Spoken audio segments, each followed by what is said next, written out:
Et salut tout le monde, c'est Mastermind et on se retrouve aujourd'hui pour une nouvelle vidéo mise à jour de nouvelles dans laquelle on va parler de Lego Marvel Super Heroes 2. Et comme vous savez, le 3 est en pleine action et nous avons bien entendu du gameplay enfin de Lego Marvel Super Heroes 2. Alors cette vidéo va parler du côté monde hub ou monde ouvert du jeu. Je vais bientôt faire une autre vidéo pour parler du premier niveau du jeu qui a été aussi révélé, enfin une partie du premier niveau. Et puis en attendant, c'est parti. Et donc, à l'occasion de l'E3 2017, Arthur Parsons a présenté le monde ouvert de Lego Marvel Super Heroes 2. Alors le monde ouvert s'appelle Chronopolis et c'est un lieu qui existe vraiment dans l'univers Marvel. Sauf que c'est pas vraiment Chronopolis. En fait, c'est une série de différentes parties de l'univers Marvel regroupées en un grand monde ouvert. Et ça, c'est vraiment très différent des précédents jeux Lego Marvel, parce que dans le premier, vous avez eu le Manhattan lui-même en entier, alors que dans le deuxième jeu, vous avez le Manhattan et quelques planètes. Alors que là, c'est tout à fait différent, ça redevient un monde entier, sauf que le monde contiendra en quelque sorte plusieurs planètes. Par exemple, dans le monde, vous aurez plusieurs époques de Manhattan, vous aurez le Wakanda, Sakaar, et bien d'autres. Et bien d'autres parties, j'ai pas pu retenir tout, mais il y a vraiment beaucoup de parties. Et en fait, ça se base justement sur l'histoire du jeu. Alors l'histoire du jeu, c'est que le méchant, Kang le Conquérant, en fait, dans l'histoire, en fait, Kang, c'est un peu comme Lord Vortek dans Lego Dimension. En fait, ce qu'il essaie de faire, c'est de regrouper toutes les parties de l'univers Marvel et toutes les époques de l'univers Marvel en un seul monde. Et ce monde ouvert, justement, c'est ce qu'il a essayé d'obtenir. Alors, je sais pas si à la fin, il a réussi à obtenir ça ou pas. De toute façon, c'est l'histoire du jeu, ça n'a pas encore été entièrement révélé. Mais en tout cas, c'est plusieurs parties d'univers regroupées en un. Et ça, je trouve que c'est vraiment... Enfin, dans le sens, ça a des points positifs et ça a des points négatifs. Alors, le point positif, c'est qu'il y a vraiment beaucoup plus de variété. Vous avez vraiment beaucoup de monde en un seul et du coup, ça fait que c'est vraiment varié. Mais le point négatif, c'est que je trouve que si c'est des trucs comme ça, chaque monde, chaque partie du monde en fait risque de ne pas avoir assez de détails. À voir. Alors je sais pas parce qu'ils ont pas tout montré. D'ailleurs ils ont pas tout fini. Ils ont dit qu'ils allaient ajouter d'autres choses. Comme vous voyez c'est un peu vide là donc vous voyez il y a rien, il y a pas nombre de pièces, il y a pas nombre de briques dorées quoi que ce soit. Ah voilà, vous voyez là ils montrent la map où il y a toutes les zones en fait.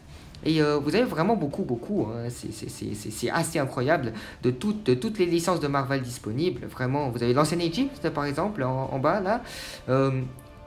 Donc vous avez New York noir de Spider-Man noir. Et puis vous avez en bas la Attilan. Et c'est vraiment énorme. Je trouve que... Alors... C'est vrai qu'ils n'ont pas fini, c'est vrai qu'on ne voit pas la version finale, parce que là, pour l'instant, je trouve que c'est un peu terne, le truc, c'est un peu monotone, mais c'est vrai que je pense que la version finale, ça va juste être énorme, quoi. Et d'ailleurs, oui, là, vous voyez la liste des personnages, alors perso, je trouve que ça, c'est un point négatif, j'aime pas trop ce nouveau style de liste de personnages, c'est vrai que on dirait des cartes, c'est vraiment pas mon truc. Alors là, vous voyez, le joueur utilise Star-Lord pour voler à travers le monde. Alors les trucs verts, apparemment, ça fait partie de l'histoire, alors j'ai pas super bien compris ce qu'ils ont dit. Mais enfin bref, c'est pas vraiment... Je crois que je sais pas si c'est des barrières solides ou pas. Hein. Mais en tout cas là, vous voyez quand même que pour une version préliminaire, c'est quand même assez bien. Vous voyez au fond là, vous avez une ville du futur. Alors je connais pas toutes les villes Marvel, hein, je suis désolé. Mais en tout cas, ça a l'air d'être assez stylé. Alors bien sûr, c'est vide. Il n'y a pas encore les missions. Ils n'ont pas encore eu le temps de faire, ils ont dit. Mais c'est vrai que ça sort en novembre. Donc ils ont encore largement le temps de les faire. Mais c'est vrai que là, vraiment, c'est assez bien développé. Et donc justement, si vous observez les derniers jeux Lego qui sont sortis, en fait, à partir de Lego Marvel Avengers et Lego Star Wars 7, en fait, les niveaux, ils sont plus intéressants que les mondes ouverts. Alors que là, j'ai l'impression qu'on retourne à l'époque de Lego Marvel Super Heroes 1. Et justement, le monde ouvert est devenu plus intéressant, ou peut-être aussi intéressant que les niveaux, parce qu'il y a eu une partie niveau qui a été révélée, donc du coup on ne sait pas trop si les niveaux seront bien ou pas. Mais en tout cas, là, le monde ouvert, je dois dire bravo quoi. Là, vous avez par exemple une base de l'Hydra, je crois, parce que je vois le symbole de l'Hydra par terre. Encore une fois, je connais pas super bien l'univers de Marvel, je suis vraiment désolé. J'ai dû faire des recherches avant de faire cette vidéo, mais c'est vrai que j'aurais peut-être dû en faire plus. Là, vous voyez, il se dirige vers l'ancienne Égypte, vous avez genre le Sphinx et tout, les pyramides. Donc, en vrai, par contre, de chargement, là, ouais, c'est vrai que c'est pas top, mais en tout cas, je sais pas, moi je trouve que c'est vraiment une bonne idée d'avoir fait ça. Je trouve que c'est une bonne idée. Ah oui, alors c'est vrai, alors j'ai oublié de dire un truc dans la première vidéo info. Et c'est sur quelle plateforme est-ce que ce jeu va sortir? Eh bien, ce jeu va seulement sortir sur les nouvelles consoles, c'est-à-dire Xbox One, PS4 et Nintendo Switch. Je crois même pas qu'il y aura la Wii U.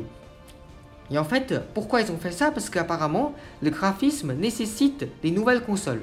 Et c'est vrai que dans le monde ouvert, là, on voit pas trop, mais dans le niveau, on voit vraiment bien. On voit vraiment que, genre, le graphisme, ça a vraiment amélioré.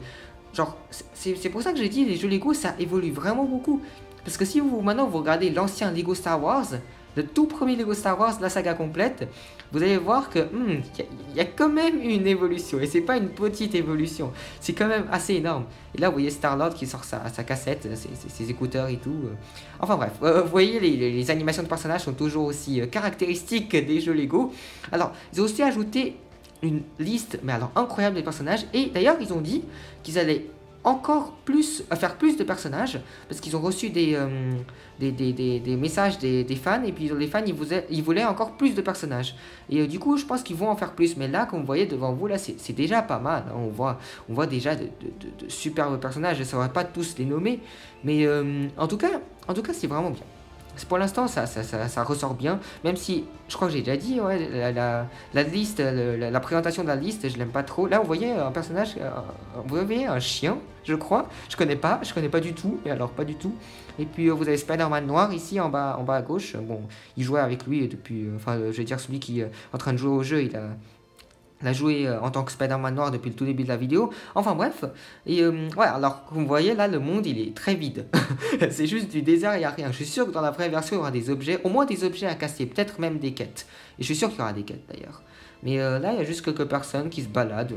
D'ailleurs c'est tous des jumeaux en fait, parce qu'ils ont tous la même tronche. Enfin bref, donc vraiment vous pouvez voir que ce jeu il a l'air d'être vraiment bien quoi.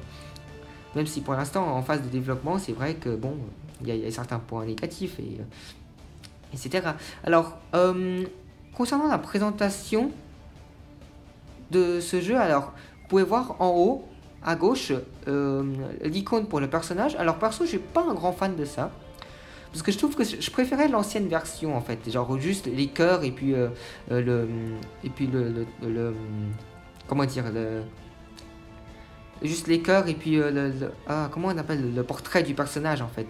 Et puis en fait je pense que ce qu'ils ont essayé de faire, c'est qu'ils ont essayé d'aller façon plus comique que film. Ils sont basés un peu plus sur les comics, et c'est pour ça que vous voyez l'écran d'introduction. Alors je sais pas, j'ai vu une image de ça quelque part, mais c'est genre des étiquettes en fait, c'est pas des lettres juste écrites comme ça, c'est des étiquettes carrément. Du coup en fait ça rappelle vraiment les comics Marvel quoi, ceux qui ont commencé l'univers Marvel justement, parce que Marvel n'a pas commencé par les films, ça a commencé par les comics, parce que ça s'appelle Marvel Comics, c'est normal. Et ouais, du coup je pense que c'est aussi pour ça qu'ils ont opté pour les cartes plutôt que les icônes des personnages, parce qu'ils veulent vraiment faire référence justement aux comics. Et ça je trouve que dans le sens, c'est un truc intéressant, c'est un truc qui est intéressant à essayer, mais c'est vrai que je sais pas, je trouve que ça fait un style un peu bizarre. Alors peut-être que c'est juste moi, mais en tout cas c'est vrai que dans le sens c'est bien, mais c'est bizarre en même temps. Et maintenant, si je me trompe pas, il se dirige vers la ville sous-marine, je crois, parce que oui, j'ai déjà vu la vidéo avant, bien entendu, c'est pas une vidéo réaction, donc du coup, j'ai vu la vidéo avant. Et ouais, ils ont fait une cité sous-marine carrément. Alors, je connais pas le nom, encore une fois, hein. Je suis sûr qu'il y a des fans de Marvel qui vont m'insulter dans les commentaires, mais enfin bref, j'espère que vous n'allez pas faire ça, hein. En tout cas, là, ils ont fait une ville sous-marine, et d'ailleurs, ils ont montré le personnage de Groot. Et le personnage de Groot, pardon, c'est vraiment intéressant. Et on va juste attendre qu'ils vont sous l'eau. Voilà, alors l'eau, elle est aussi mieux faite qu'avant, je trouve, perso. Après, bon, faut attendre le vrai jeu pour voir, parce que c'est vrai que sur un écran d'iPad, parce que oui, j'enregistre sur un iPad, c'est dur de voir si c'est bien ou pas, parce que de toute façon, la résolution, ça a une limite, mais faut voir. Après, faut voir. Donc là, vous voyez, il y a un monde sous-marin qui est relativement développé quand même, hein. Et vous voyez que les coraux et tout, c'est pas des Lego, c'est des vrais, on dirait c'est plus réaliste. Alors, c'est vrai que oui, dans ce jeu, il y a plus d'éléments réalistes, on a l'impression. Et puis, je trouve que c'est plutôt une bonne chose. C'est plutôt une bonne chose. D'ailleurs, pourquoi il y a un immeuble sous l'eau? Bon, ça fait sûrement partie de l'univers.